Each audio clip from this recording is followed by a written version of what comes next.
Welcome back, everyone. In this fourth lecture of problem solving in arithmetic progression, if you have not gone through my first three lectures on problem solving, then first go through those lectures, then come to this question number 13. In this question, mostly in this lecture, we will be talking about problems based on provings. But let's see first these two problems which are similar. We will be talking about something in detail here. So first one is how many 3-digit numbers are divisible by 7. We need to find out how many 3-digit numbers are actually divisible by 7. Okay, so for that we must know how many 3-digit numbers are there. So first one is 100 and last one is 999, because before 100 you get 99, which is 2-digit, and here you get 1000, which is 4-digit. So let's see. 100, is this number divisible by 7? You don't know. So how will you know which number is divisible by 7 after 100? 100 is not divisible by 7. It is clearly evident. So for that, there is a method to find out a number which is divisible by 7 after 100, after a given number. It could be anything like 100, 200, 215, anything. If you want to find out which number is divisible by 7 or any other number after this given number, then follow this method. Okay. See, first you divide 100. Divide 100 by 7. But we are only interested in remainder. Now if we divide it, we will get 1 time 7, then we get 3, 30, we get 4 time 28. Now remainder is 2. Okay, this is divisor, this is dividend, this is quotient, this is remainder. The formula is find out what is D minus R. What is divisor? What is a divisor minus remainder is equal to 7 minus 2. 7 minus 2, which is 5. Now this number you add in the dividend. Okay, so you get 100 plus 5, which will give you 105. This is the first number which is divisible by 7. This is how you calculate the number divisible by 7 in a given number. Okay, now how to find out the last number which is divisible by 7? In this you have another formula. For that you need to find out again the division of 999 by 7. You get 1, you get 7, you get 2, 29, you get 4 times, you get 28, 1 and 9, 19, then you get 2 times 14, you get 5. Now here the formula is dividend minus remainder, which is equal to 999 minus 5, which is 994. Okay, now you use this formula when you have to find out a number after a given number. You use this formula when you have to find out a number inside a given number. Okay, I want some number divisible by 7 which is inside 999, not outside 999. Okay, here I want to find out a number which is divisible by 7 outside 100. ठीक है, ये 100 के बाहर जाकर के हमें 100 से बड़ा नंबर जब हमें फाइंड करना है जो 7 से डिविजिबल हो, तो हम ये फॉर्मूला यूज करेंगे, और जब उसके अंदर उससे छोटा नंबर हमें फाइंड आउट करना है तो हम ये फॉर्मूला यूज करेंगे. जैसे इसी में समझ लो 100 से बाहर हमें 100 से बड़ा नंबर कौन सा है जो 7 से डिविजिबल है, तो ये फॉर्मूला लगा दो. और 100 से छोटा कौन सा नंबर है जो 7 से डिविजिबल है, तो आप ये फॉर्मूला लगा दीजिए, आपको दोनों नंबर मिल जाएंगे. ठीक है, लेकिन अब जरूरी नहीं कि ये वाला स्टेप किया जाए. This is not important. ये स्टेप नेसेसरी नहीं है लास्ट वाले के लिए, ये क्योंकि इसी क्वेश्चन को हम लोग ऐसे भी कर सकते हैं. देखिए, let's see an n terms ऐसे हैं जो डिविजिबल हैं 7 से. ठीक है, इस पूरी सीरीज में 105 से स्टार्ट करके जब हम चलते चले जाएंगे तो n ऐसे टर्म्स आएंगे जो डिविजिबल हैं 7 से। तो ये बताइए पहला टर्म जो डिविजिबल है 7 से वो कौन सा है? वो है आपका first term a is equal to 105। ये पहला टर्म है जो 7 से डिविजिबल है। इसके बाद नेक्स्ट टर्म जो आएगा उसमें 7 ऐड कर दो, 7 की साइकिल है तो आप 7 ऐड कर दीजिए, 112 आ जाएगा, है ना। ऐसे आप ऐड करते चले जाइए तो आपको बार बार वो नंबर मिलते जाएंगे जो 7 से डिवाइड हो रहे हैं, ठीक है। तो ये निकालने के लिए आपको ऐड नहीं करना है बार बार, आपको सीधे सीधे लिखना है कि आपका जो डिफरेंस है, कॉमन डिफरेंस, वो 7 है, ठीक है। तो ये इसमें आप बार बार 7 ऐड करोगे आपको टर्म्स मिलते चले जाएंगे। तो यहाँ पे एक एपी बन रही है, जिस एपी का फर्स्ट टर्म है 105 और कॉमन डिफरेंस है 7, ठीक है, और उसका लास्ट टर्म आपको ये पता है कि 994 है, या आपको ये भी पता है कि उसका लास्ट टर्म 999 से छोटा है। आप ये भी लिख सकते हैं कि उसका लास्ट टर्म 999 से छोटा है। तो आपका जो लास्ट टर्म है, आप मान लीजिए आपका जो an है वो क्या है, लेस देन 999 है, या इक्वल टू आप लिख सकते हैं इसको 994 है, ठीक है। इक्वल टू आप लिख सकते हैं इसको 994, an इक्वल टू 994। दोनों तरीके से आप इसको सॉल्व कर सकते हैं, इधर भी आंसर आ जाएगा, इधर भी आंसर आ जाएगा। देखिए इधर an की वैल्यू क्या है, a plus n minus 1d less than 999, a क्या है 105 plus n minus 1 into 7 less than 999, 7 n minus 1 less than 999 में से 999 में से 105 आप माइनस कर दीजिए, कितना आ रहा है, जस्ट साइड में कहीं कैलकुलेट कर लीजिए। यहाँ पे 999105 ये आ जाए आपका 498, तो आपका आएगा 894। अब इसको 7 से डिवाइड कर दीजिए तो n माइनस 1 की वैल्यू आ जाएगी लेस देन 894 अपॉन 7। अच्छा, तो अब जब आप इसको 7 से डिवाइड करेंगे तो आपको मिलेगा लेस देन 1 टाइम, आ जाएगा 119, ये जाएगा 2 टाइम्स, 14 ये जाएगा 554, तो ये जाएगा 7 टाइम्स, ठीक है, 49, और बचेगा 5/7।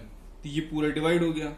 n minus 1 is less than 127 5/7, या फिर इसको आप इधर ले आइए तो ये हो जाएगा n लेस देन 128 5/7। अच्छा, 128 5/7 एक नंबर है जो 128 से बड़ा है ना, 128 पॉइंट समथिंग है ये। तो हाँ, मैं ये कह रहा था कि जैसे आप 128 5/7 ये जो नंबर है ये 128 से बड़ा है, तो लेकिन आपको एक ऐसा नंबर चाहिए जो 128 5/7 से छोटा हो, तो वो होगा 128। एग्जैक्ट नंबर होना चाहिए वो 128, तो n is equal to 128, answer आ गया आपका। इधर सॉल्व करोगे तो कैसे सॉल्व करोगे, ये चीज आप समझ लीजिएगा, इंपॉर्टेंट है कि 128 पॉइंट समथिंग से छोटा नेचुरल नंबर क्या होगा, 128 होगा, ठीक है। इधर आइए तो ये an a plus n minus 1d is equal to 994, या फिर 105 प्लस 7 n माइनस 1 994, तो 7 times n minus 1 is equal to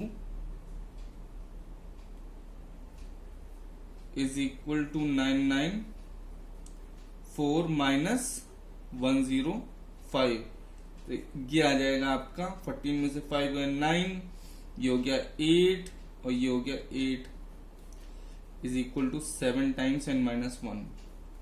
इसको 7 से डिवाइड कर देंगे तो आपको मिल जाएगा n minus 1 is equal to 7 से डिवाइड कीजिए इसको, 1 टाइम जाएगा, फिर यहाँ 1 आ जाएगा, फिर ये 2 टाइम्स जाएगा 14, फिर ये 4 आ जाएगा, तो ये जाएगा 7 टाइम्स, ठीक है ना, 127 आ गया। तो n माइनस 1 बराबर है 127 के, तो n इक्वल है 128 के, 1 उधर जाके ऐड हो जाएगा, ये आंसर आपका फिर से आ गया। तो दोनों ही मेथड से आप इस क्वेश्चन को सॉल्व कर सकते हैं, आपका आंसर आ जाएगा। अच्छा, मैंने एक जैसे 2 क्वेश्चन लिखे हुए हैं यहाँ पे, ये भी आप देखिए क्यों लिखे हैं, इसका एक पर्पज है। इस क्वेश्चन में बोला गया है जितने भी 3 डिजिट नंबर हैं उनको हमें डिवाइड करना है 7 से। तो हमने फर्स्ट नंबर को 100 लिया और लास्ट नंबर को 999 लिया, सारे नंबर हमने 3 डिजिट वाले लिख लिए, उसके बाद हमने टेस्टिंग शुरू कर दी, कौन सा है कौन सा नहीं है डिविजिबल। लेकिन जब आपके पास इस टाइप का क्वेश्चन आए कि how many numbers between word आ जाए, यहाँ पे देखो बिटवीन वर्ड आ गया, तो जब ये वर्ड आ जाएगा तो आपको थोड़ा सा जो है डिफरेंटली वर्कआउट करना है इसको।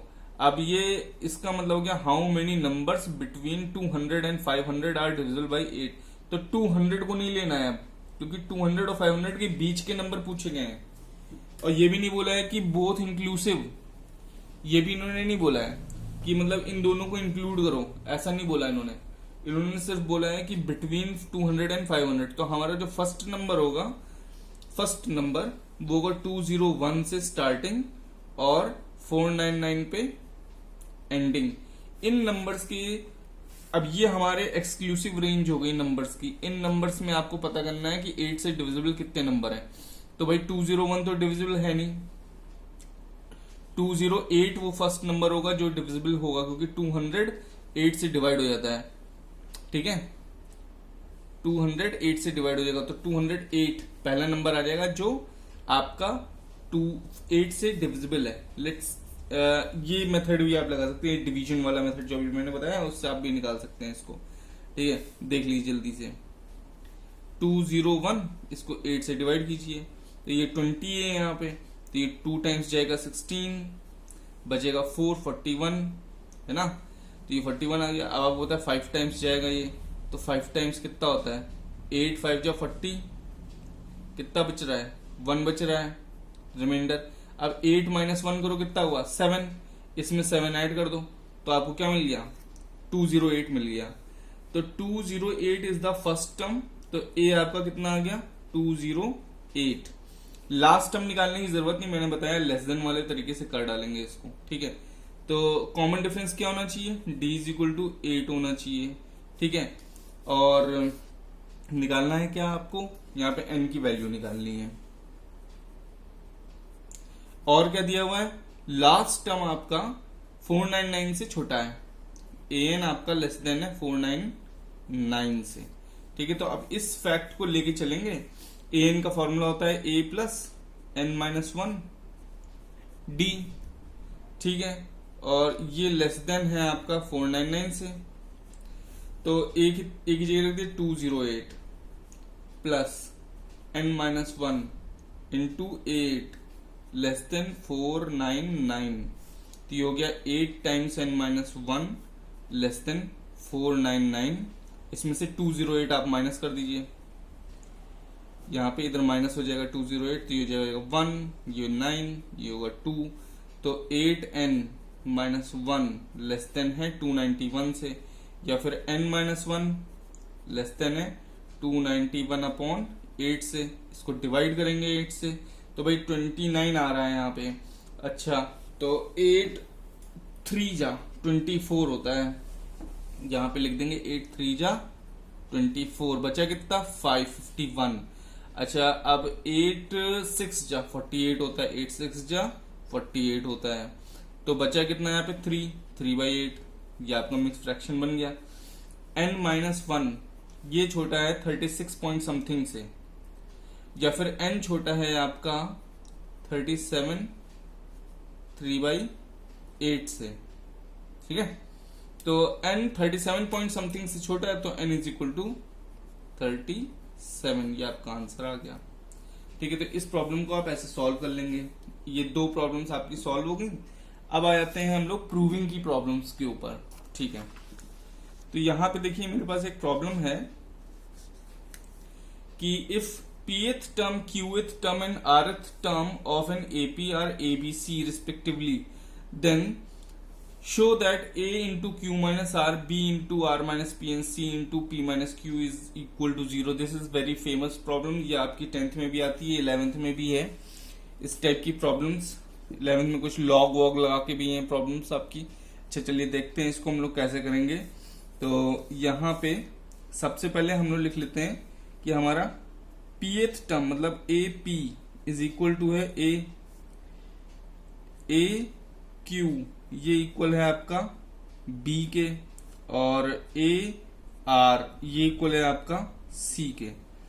तो आपको यहां पे मिल रहा है इस इक्वेशन से आपको यहाँ पे मिलेगा a plus p minus 1 d equal to a। तो यहाँ पे मैंने स्मॉल a क्यों नहीं लिया, क्योंकि small a is already in use, ठीक है ना। तो इस इक्वेशन से आपको मिलेगा a plus q minus 1 d is equal to b, और इससे मिलेगा a plus r minus 1 d is equal to c। अब करना क्या है आपको, ये जो चीजें लिखी हुई है a q minus r b, ये इसमें आप abc की value as it is put कर दीजिए, बस ज्यादा मेहनत करने की जरूरत नहीं है, सीधे सीधे वैल्यूज रखते चले जाइए, सब लास्ट में करिएगा। देखो तो जो आपका LHS है वो हो जाएगा a की जगह पे a plus p minus 1 d into q minus r, plus b की जगह पे a plus q minus 1 d, और b और आपका आ गया ये r minus p, plus a plus r minus 1 d, और आपका आ गया फिर p माइनस q। ये अब इसको अंदर मल्टीप्लाई करके ओपन कर दीजिए तो आपको q a q मिल जाएगा, फिर ये पूरी चीज इंटू q हो जाएगा, q p माइनस 1 d, फिर ये हो जाएगा a r minus a r, और ये हो जाएगा minus r p minus 1 d। ये आपका पहला ब्रैकेट हो गया ओपन होने के बाद, प्लस दूसरा ब्रैकेट आपका हो जाएगा a r, फिर plus r q minus 1 d, फिर this thing minus AP minus P Q minus 1 D, plus तीसरा टर्म आपका हो जाएगा ओपन होने के बाद AP, फिर P R माइनस 1 D, फिर माइनस AQ, इसको इससे किया फिर इसको इससे करो, minus Q R minus 1 D। ठीक है, अब ये बड़ा हो रहा है, लेकिन हाँ कैलकुलेशन का ध्यान रखना है, बाकी आपका क्वेश्चन में कुछ नहीं है, क्वेश्चन आपका बहुत इजी है, बस कैलकुलेशन का ध्यान रखना है, आपकी अलजेब्रा स्ट्रांग होनी चाहिए। चलिए देखिए, इसको ओपन करना है अब आपको AQ, फिर इसको ओपन करना है Q और D अंदर मल्टीप्लाई होगा P से, तो हो जाएगा QPD, और माइनस आ जाएगा आपका Q इंटू डी और माइनस 1, तो ये हो जाएगा माइनस QD, और फिर आपका आ जाएगा माइनस AR, और आपका हो जाएगा ये माइनस R इंटू PD, और ये हो जाएगा प्लस RD। ठीक है, अच्छा, और फिर आपका ये आ जाएगा प्लस AR, और यहां पे हो जाएगा ये प्लस RQD और माइनस RD। ठीक है, और यहां पे आपका minus AP minus PQD plus PD, और ये हो जाएगा plus AP plus PRD minus PD minus AQ minus QRD, और ये लास्ट टर्म हो जाएगा प्लस QD। अब देखो, ये जो तुमने इतने सारे टर्म्स लिखे हुए हैं ये सब कट रहे हैं आपस में, एक AQ दिख रहा है यहाँ पे, माइनस AQ दिख रहा है, ये देखो QPD positive, QPD negative, cut गए, माइनस AP प्लस AP कहाँ है, ये देखो कट गया, माइनस QD प्लस QD कहाँ है, ये देखो कट गए, माइनस AR प्लस AR, ये देखो कट गए, माइनस RPD प्लस RPD कहाँ है, ये देखो RPD प्लस में भी है, कट गए, प्लस RD माइनस RD, कहीं होना चाहिए माइनस RD, ये देखिए कट गया। अच्छा, और क्या बच रहा है, RQD पॉजिटिव है तो RQD नेगेटिव भी है, कट गए, माइनस PD है प्लस PD है, ये भी कट गए, सब तो कट गया, बचा क्या है यहाँ पे इक्वल टू 0। ठीक है, तो इस क्वेश्चन को आप लोग लिख लीजिए, इसकी प्रैक्टिस आप खुद से करिए, तो आपको ये क्वेश्चन समझ में आ जाएगा। ठीक है, अब आगे बढ़ते हैं हम लोग।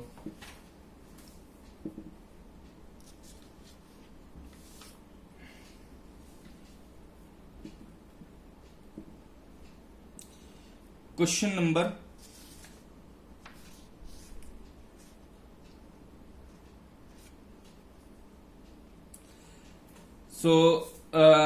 let's finish.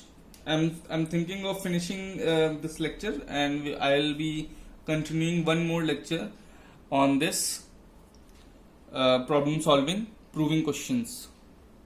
Okay, till then note down all these questions and practice them.